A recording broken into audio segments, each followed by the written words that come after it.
Boa noite, pessoal. A gente está começando o novo episódio do podcast Latig.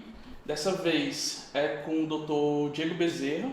Ele é formado em medicina pela UFC Sobral em 2006. Tem residência médica em cirurgia geral pelo Hospital César Caos, residência médica em cirurgia oncológica pelo Instituto do Câncer do Ceará, mestrado em Ciências da Saúde pela Universidade Federal do Ceará, doutorando no Departamento de Cirurgia da Universidade Federal do Ceará, professor adjunto de Oncologia da UFC Sobral e médico assistente no Serviço de Oncologia da Santa Casa de Sobral. Tudo bem, doutor? Boa noite. Boa noite, tudo bom? Eu queria inicialmente agradecer pelo convite de vocês. É uma honra estar aqui contribuindo com conhecimentos. Certo, vamos começar as perguntas, lembrando que o nosso podcast tem um intuito, o tema relacionado às residências de cirurgia e suas subespecialidades. Começando pela primeira pergunta, eu queria saber, primeiramente, se eu explicasse o que é a residência de cirurgia oncológica e qual a diferença dela para a cirurgia ou para a oncologia clínica. É assim, a cirurgia oncológica ela é uma subespecialidade da cirurgia geral. Para a gente dar entrada na cirurgia oncológica, a gente tem que cumprir o pré-requisito de 2 anos na cirurgia geral. Você faz uma nova avaliação, né, uma nova prova e você vai dar depois o ingresso na cirurgia oncológica, que são 3 anos de residência, que a gente vai falar aqui sobre o serviço que a gente roda durante esses 3 anos de residência na cirurgia oncológica. E a diferença da oncologia clínica em relação à cirurgia oncológica são enfoques totalmente diferentes, apesar de ter o foco principal no paciente com câncer. A cirurgia oncológica, também chamada de cancerologia cirúrgica, o foco é no tratamento dos tumores sólidos. Já a oncologia clínica, ela é uma especialidade clínica, você tem que ter o pré-requisito de clínica médica e depois você faz 3 anos de residência em oncologia clínica. Já é outro enfoque, já no tratamento sistêmico, de quimioterapia, imunoterapia e nas terapias-alvos. São complementares no que concerne ao tratamento do paciente com câncer. Certo. E, doutor, durante a residência de cirurgia oncológica, quais procedimentos são realizados pelo R1 de cirurgia oncológica? Assim, durante a cirurgia oncológica, são 3 anos de residência, nós passamos por vários serviços, dentre eles pele, partes moles, cabeça e pescoço, mama, gineco, tórax e abdômen, que é onde a gente acaba focando mais, né? Que são 10 meses de abdômen, a partir de tumores do trato digestivo. Então, não existe assim o que é que o R1 tem que fazer, o que é que o R2 tem que fazer, o que é que o R3 tem que fazer. Grande parte das vezes isso é decidido em sorteio, antes de você entrar no R1, e esses meses são divididos entre os residentes dos 3 anos, com enfoque maior para no terceiro ano você ficar como se fosse no serviço mais pesado, que é do trato digestivo. São tumores do trato digestivo onde você concentra mais tempo, 10 meses, e é o serviço assim que a gente considera na cirurgia oncológica mais pesado. Certo. E já puxando também um gancho nesse tema, qual a dificuldade mais comum do R1 dentro da residência? Que o senhor pode escrever para a gente. Assim, existem várias dificuldades quando você passa da cirurgia geral e quando você vai para uma subespecialidade. Isso vale para todas as especialidades cirúrgicas, né? Cirurgia vascular, coloprocto. O primeiro impacto que você tem é você ser novamente R1. Né? Alguns locais dizem que você vai ser o R3, o R4, o R5, mas na verdade você vai ser um R1 novamente. Então, os 3 anos de cirurgia oncológica, você vai ser R1, R2, R3 da cirurgia oncológica, que é o foco da nossa conversa. Então, no R1 você tem um staff que vai lhe ensinar a dar ponto novamente, a como é que prescreve, a como é que faz um curativo. Isso, às vezes, frustra um pouquinho o residente que já fez 2 anos de cirurgia geral, você já acha que já está no nível muito elevado, mas depois você baixa a cabeça, tem que baixar a bola e ser residente é R1 de novo. Então, essa é uma das maiores dificuldades e frustrações de quem faz uma segunda especialidade. Você tem que ter uma certa humildade, baixar a cabeça e estar aberto a aprendizado. Certo. E aqui a nossa próxima pergunta é referente à duração da carga horária da residência de cirurgia oncológica. A gente sabe que a maioria das residentes não cumpre as 60 horas semanais, né? Acabam extrapolando. Eu queria saber se na residência de cirurgia oncológica isso também acontece, se para mais ou se para menos, ou se as 60 horas pré-definidas são cumpridas, pelo menos na experiência do senhor? Assim, na minha residência, né, eu já tenho 10 anos praticamente que eu terminei cirurgia oncológica, e as residências em cirurgia, na cirurgia geral, cirurgia oncológica, vascular, prócto, é muito comum você extrapolar a carga horária da residência, né? Hoje a gente já está tendo uma certa linha de pensamento de você seguir a lei conforme a Comissão Nacional de Residência Médica, você ser bem firme em relação, tem que ser 60 horas, então 60 horas e 1 minuto o residente está liberado. Na minha época, né, isso é muitas vezes romantismo falar isso, né, vocês escutam de forma frequente, mas o meu staff começou as folgas pós-plantão quando eu estava no R3 da cirurgia oncológica, né, foi definido nessa época, na Comissão Nacional de Residência Médica, que você daria o plantão, no dia seguinte, pela manhã, você estaria de folga pós-plantão. Tinha um staff meu que dizia o seguinte: não, você vai estar de folga, você vai descansar, mas também não opera de tarde não, se chegar de tarde e tiver cirurgia rolando, também não opera não. Então, meio que obrigava indiretamente você a ficar. Então, final de semana, sábado, domingo, o seu paciente complicou, que você está acompanhando, é sua obrigação, como residente, primeiramente, de prestar assistência. Então, não tinha 60 horas, é de papel. Viu? Assim, no dia a dia, na prática, isso era sempre extrapolado. Só que hoje em dia, assim, a gente tem desde o internato, né?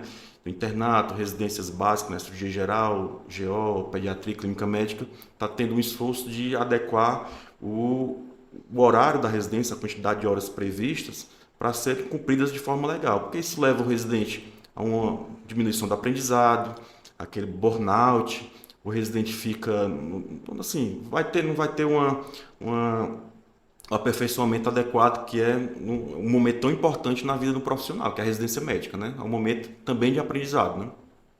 Eu estou saindo um pouco aqui para a questão da residência e voltando mais para o dia a dia do cirurgião oncológico. Qual que o senhor diria que são os casos mais graves, mais desafiadores no dia a dia do cirurgião formado? Assim, a cirurgia oncológica, como ela contempla muitas áreas, né, assim, do corpo humano, praticamente todas, a gente acaba operando todas as áreas que não seja o sistema nervoso central. Então, acaba que a gente tem assim, um leque muito grande de ferramentas para você realizar o tratamento cirúrgico do seu paciente.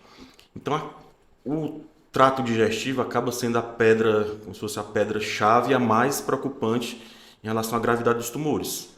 Então, aquela lei que tumores de pâncreas, esôfago, fígado são os mais graves, até porque as cirurgias acabam sendo mais complexas, os cuidados pós-operatórios também são mais, assim, o clínico é mais exigido, então é onde os pacientes complicam mais. Inclusive, é onde a gente passa mais tempo durante a residência, que a gente passa 10 meses nos tumores do trato digestivo. Não é à toa que é onde a gente acaba focando mais. Certo. O senhor teria algum conselho para um estudante ou interno que que vise a residência ginecológica, algum preparo que ele possa fazer durante a graduação ou durante o internato?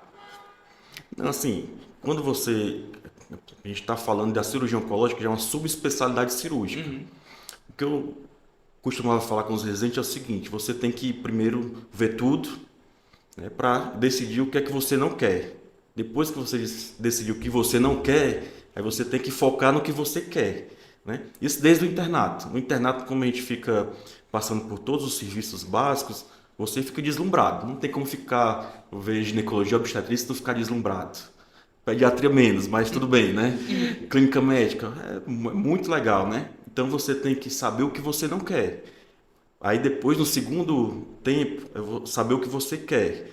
Então, dentro da cirurgia geral, depois que você entrar dentro da residência de cirurgia geral, você também vai ter contato com várias subespecialidades cirúrgicas. Urologia, coloprocto, vascular, tórax, própria cirurgia oncológica, a própria cirurgia geral em si, do trauma, que também é muito interessante. Então, ela dá a cirurgia, como a clínica médica também, ela dá um leque de opções muito grande de aperfeiçoamento para você pensar na sua subespecialidade.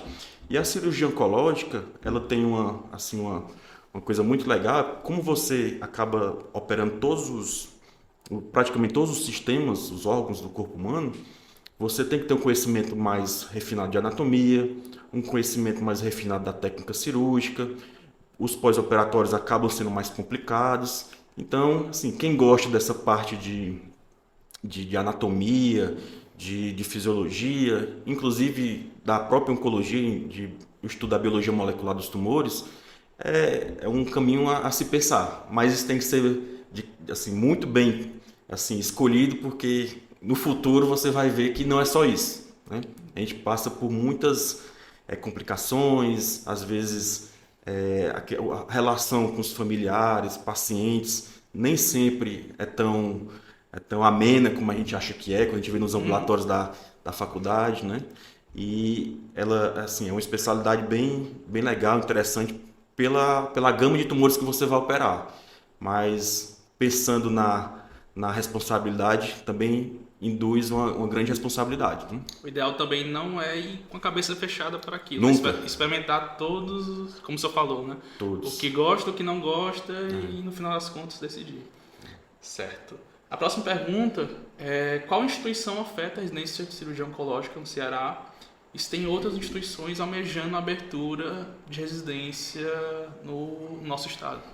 Sim, um dos pré-requisitos para você abrir uma residência de cirurgia oncológica, ou de oncologia clínica, ou de radioterapia, é aquele hospital ele ser um CACOM.